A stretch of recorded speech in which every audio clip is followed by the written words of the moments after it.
Estamos recebendo no nosso podcast o professor Rogério Coimbra. Seja muito bem-vindo. Gostaríamos de conversar um pouco, professor, de forma rápida aqui, alguns pontos extremamente importantes sobre o nosso patrimônio chamado semente, né? Essa é uma definição que aprendemos com o senhor e faz todo sentido para o nosso mercado, certo? Gostaria de trazer um primeiro assunto, o tamanho de sementes, né? Sou sabedor das palavras do senhor também, que o tamanho de sementes dentro dos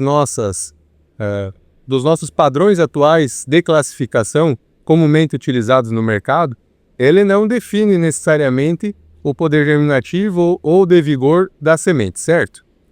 Vinculado a isso, diante dos fatores que podem depreciar a qualidade, seja no pós-colheita ou no pré-colheita, eu gostaria de saber do senhor se há ou se pode haver uma diferença de intensidade nesses fatores depreciativos, a intensidade destes fatores, comparado com as diferenças de tamanho de sementes. Legal. Daniel, primeiramente, muito obrigado pelo convite, o podcast, é um prazer estar com vocês aqui. Esse é um ponto muito questionado ultimamente, o tamanho da semente. E eu já começo quebrando de cara esse paradigma. Para o padrão de tamanho comercial, de 4,5 até 6,5, 7 milímetros, essa variação existente é muito pequena para que a gente possa dizer que os problemas podem ser potencializados. Isso porque, Daniel, quando a gente fala em variação de tamanho, nós temos que falar para a diferença de tamanho de sementes da mesma espécie e do mesmo lote. Se variar qualquer coisa, aí não é mais o tamanho que está influenciando. Então, se eu pegar um mesmo lote, de uma mesma espécie, pegar uma peneira 1, uma peneira 3, essa diferença de tamanho não deve trazer variações de desempenho e produtividade. Por quê? A gente tem que lembrar que a semente é uma estrutura de perpetuação da espécie. A planta não sabe que está fazendo a semente para fazer óleo, para fazer farelo ou para fazer amido. Então ela sempre vai colocar dentro da semente a estrutura necessária para que ela possa se manter viva. Só que na área comercial, na produção comercial, nós estamos falando de produtividade. Então, para que essa diferença de tamanho, que devem pensar que a semente maior tem mais reserva, para que isso seja efetivo depois de um estresse, já não tem mais produtividade, tem só sobrevivência, que foi o que nós vimos na safra agora 24, 25, com as sementes produzidas na safra 22, 23. Que devido ao El Niño, nós tivemos uma elevação de temperaturas noturnas e aí o metabolismo da planta fez com que a qualidade das sementes produzidas fosse muito baixa. E aí a semente ela germinava no campo, só que ela não tinha performance para poder formar uma planta. Já perdeu-se o padrão de produtividade. Então isso é mito. Diferença de tamanho de sementes para um mesmo lote, uma mesma espécie, não devem causar variação de produtividade. Agora, quando a gente muda o lote, muda a espécie, aí entra a característica genética, método de produção e até de seleção. Aí sim o tamanho vai fazer diferença. Tá? Perfeito. Muito obrigado pelo esclarecimento. E vinculado a esse assunto, professor, o tratamento de semente, a que ponto ele pode influenciar em uma semente de baixa e de, vamos dizer assim, de média e de alta potencial de vigor e germinação? Legal. A semente, por si só, é considerado um material de alta capacidade de formar uma nova planta produtiva, né? Eu lembro que quando eu comecei a graduação, eu falava, ô professor, se é semente, por que eu preciso dizer que é qualidade, né? Ele falou, Rogério, porque na soja, entre 80% e 100% de germinação, existem infinitos pontos de qualidade. Então entra justamente na sua pergunta. Tenho duas sementes que são sementes, mas elas têm potenciais de resiliência distintos. Nesse caso, a semente que tem um menor potencial de vigor, de formação da plântula, o tratamento é mais importante. Porque eu apresento sempre nas minhas palestras um trabalho que nós temos feito, que é a comparação da data de emergência com a produtividade. Quem nasce primeiro vai produzir mais. Quem nasce depois vai produzir, mas nem tanto. E essa semente que passa mais tempo com formação da semente, emissão de raiz primária, formação de epicótilo, plúmula, hipocótilo, que seja, ela precisa estar mais protegida nesse período em que ela está numa zona de perigo. Raiz tem que estar no solo, parte aérea tem que estar fora. Aí o tratamento de sementes faz a diferença nesse indivíduo com menor resiliência. Perfeito. E nós podemos entender que, de forma geral, um tratamento mais robusto, em se falando de quantidade de ingredientes ativos, ele está diretamente relacionado a um melhor tratamento frente a essas sementes? Não, pelo contrário, né?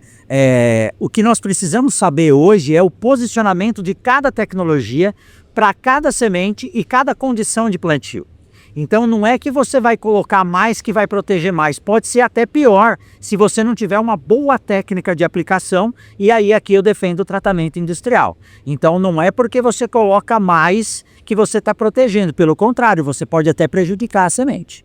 Professor, mudando um pouco de assunto agora e trazendo um panorama que nós, enquanto produtores de semente, viemos acompanhando nos últimos anos, para quem trabalha em laboratório, né, de análise de sementes, como é o caso do senhor também, os analistas vêm nos relatando da dificuldade nos últimos anos, pelo menos é o que eles nos trazem, né, principalmente relacionado a cultivares mais novas, né, com lançamento mais precoce, né, nos últimos anos aí, de que elas, dependendo de como elas foram, de condição de ambiente na sua formação, elas vêm expressando características diferentes dentro da mesma cultivar nos testes laboratoriais, né? Então, isso preliminarmente nos traz a impressão de que o ambiente ele está interferindo de forma mais expressiva, né, na expressão, talvez, de alguma característica genética.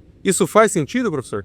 Total, Daniel, total. Os materiais de hoje não são os materiais de 5 anos atrás e sequer são os de 10 anos. Então, realmente, o processo evolutivo do melhoramento visando a produtividade carregou no gene características que dão essa variabilidade dentro do mesmo material.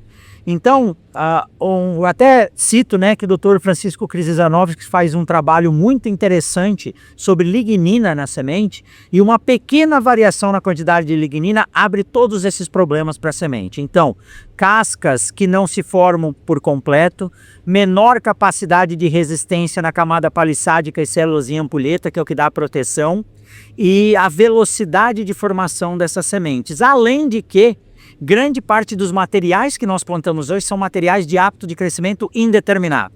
Então, dentro da mesma planta, eu tenho sementes em diferentes estágios de desenvolvimento. Então, isso torna o papel do analista, né, e do controle de qualidade das empresas muito mais criterioso. Então, talvez os testes que nós tenhamos hoje não estejam mais aptos a pegar essas nuances que estão causando os problemas a campo. Então eu sempre digo, a inovação está aí, nós precisamos sempre repensar o que nós estamos avaliando no laboratório e não deixar de ser críticas. E aí entra um bom senso, porque se eu sou uma empresa multiplicadora de semente, eu tenho um volume a produzir, eu tenho que ser crítico o suficiente para não trazer para dentro da indústria algo que não tenha a capacidade de passar pelo armazenamento, tratamento e plantio, e me dá uma boa capacidade de produção, e ao mesmo tempo não descartar aquilo que pode, em condições específicas, produzir. Então, resumindo isso aqui, a melhor semente nem sempre deve ir para o melhor agricultor. Então, aquela semente menos resiliente, ela pode ir para um produtor que tem uma boa técnica de plantio, que adquire um TSI.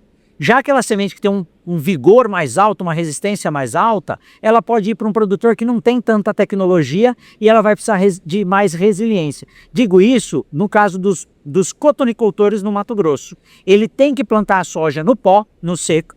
Ela tem que aguentar 5, 10, 20 dias com alta temperatura sem água, nascer, dar origem a uma planta, e depois ele ainda vai finalizar esse ciclo dela dessecando ela em R6, nem R7, porque ele precisa plantar o algodão. Aí ele precisa de uma semente de mais resiliência, porque ele vai colocar ela numa condição de grande estresse. Então nós precisamos dessa inteligência de negócio hoje para performar bem no negócio de sementes. Que desafio para a parte comercial, hein? Extremo, mas tem solução para isso. Certo. Pelo que eu entendi, professor, há algumas situações em que nós não conseguimos cravar um padrão de qualidade diante dos atuais testes disponíveis laboratoriais, certo? Existe alguma novidade que está sendo estudada ou que pode, em um futuro próximo, chegar para trocar ou substituir ou agregar os testes que são atualmente feitos? Sim, Daniel. Na verdade, os testes eles mantêm os padrões de validação. O que nós temos que saber é melhorar a interpretação. Hoje, nós conseguimos colocar 28 testes dentro de um laboratório, entre testes fisiológicos, de estresse e vigor. O segredo está em como interpretar esses testes. Hoje nós não podemos trabalhar apenas com limites de corte. Se deu 5% esverdeada, corta. Se deu menos do que 80% de vigor na primeira contagem da germinação, corta. Isso não pode ser mais dessa forma. Existem empresas trazendo softwares e trazendo ferramentas. Nós temos hoje o uso da inteligência artificial que pode ajudar o tomador de decisão a ser mais assertivo. Até ferramentas de análise preditiva têm que ser adotadas hoje. Perfeito, eu ia me referir justamente a isso, né? Aonde a inteligência artificial pode ajudar nesse processo. Exato. Como a professora, na palestra da Gisele Gadotti, doutora Gisele, ela comentou que hoje a maior dificuldade é o banco de dados. Exato. Certo? Exato. Então, nós conseguindo formar um banco de dados confiável, a inteligência artificial pode nos trazer uma confiabilidade muito grande nesses testes. Sim, eu te digo mais. Nós estamos gerando dados a todo momento. Na máquina que está plantando, na máquina que está colhendo, dentro do laboratório, na câmera que está filmando a semente. Então, os dados estão aí, só que eles estão represados. E o grande segredo hoje é a indústria aprender a analisar esses dados, não só para fazer uma avaliação analítica, que é avaliar o que aconteceu no passado, mas usar esses dados para prever o que pode acontecer no futuro, integrando isso com dados climatológicos, com a variação do potencial dos materiais, correlacionando características, né? A soja hoje ela tem perdido a quantidade de proteínas que ela tem, né? E no Brasil não se descasca a soja para comercializar, mas tem lugares que estão precisando descascar para atingir o potencial de proteína, porque ela é uma commodity, né? Então todos esses são dados que estão represados e precisam aí de não só engenheiro de dados, né, que é o cara que organiza os dados para ser analisado, mas também de estatísticos, engenheiros de computação, para trabalhar isso e trazer respostas mais rápidas, porque o tempo está andando, a demanda está aumentando e nós estamos ficando para trás na tomada de decisão. Perfeito. Nos encaminhando para o final do nosso bate-papo, professor, é uma máxima e com certeza eu não conheço nenhum hoje produtor de sementes que gostaria de, quem adota alta tecnologia, plantar uma semente sem tratamento industrial, certo? E quanto mais produtos, ingredientes ativos com maior capacidade de proteção para a nossa semente nós tivermos, né, junto a ela nesses momentos iniciais ali que ela precisa de proteção, melhor, certo? Hoje, a indústria de tratamento de semente, ela está ensinando muito as UBSs, né? Em primeiro momento, pelo know-how industrial que ela vem trazendo, certo, para as unidades, e em segundo também pela gestão de dados, informações e critérios para a utilização dessas tecnologias. Diante disso, qual que seria o principal conselho que o professor daria para quem está fazendo essa migração de uma UBS, né, um pouco mais simples, um pouco menos tecnificada, ou um pouco menos organizada, sistematicamente falando, para um processo industrial com controles mais rigorosos? Daniel, as coisas ainda funcionam, mas é notório que nós temos equipamentos que vieram adaptados da indústria de grãos para semente. Então isso nos traz alguns desafios com os materiais mais modernos. E hoje nós temos tecnologias disponíveis que podem potencializar essa agregação de valor daquilo que a gente migrou de uma UBS para uma IBS, né? Então, o segredo não está só na tecnologia ou no custo, mas o segredo está na capacitação das pessoas que operam os equipamentos. Porque eu conheço muitas indústrias que operam com equipamentos aí de 20 anos e conseguem fazer um beneficiamento muito bem feito. Então hoje nós temos ainda uma limitação muito grande de recursos humanos, de formação de capital humano, para que possa ter um entendimento adequado do que é um bom beneficiamento, um bom tratamento de sementes. É óbvio, existem equipamentos mais modernos, mas o que adianta um equipamento muito moderno em que eu não tenha a pessoa que vá operá-lo? Porque ele não se regula sozinho ainda. né? Então, nesse ponto eu digo, a gente consegue trabalhar com o que tem. Se puder melhorar, ótimo. Mas é fácil para um consultor chegar numa empresa e mandar jogar tudo fora e colocar tudo novo.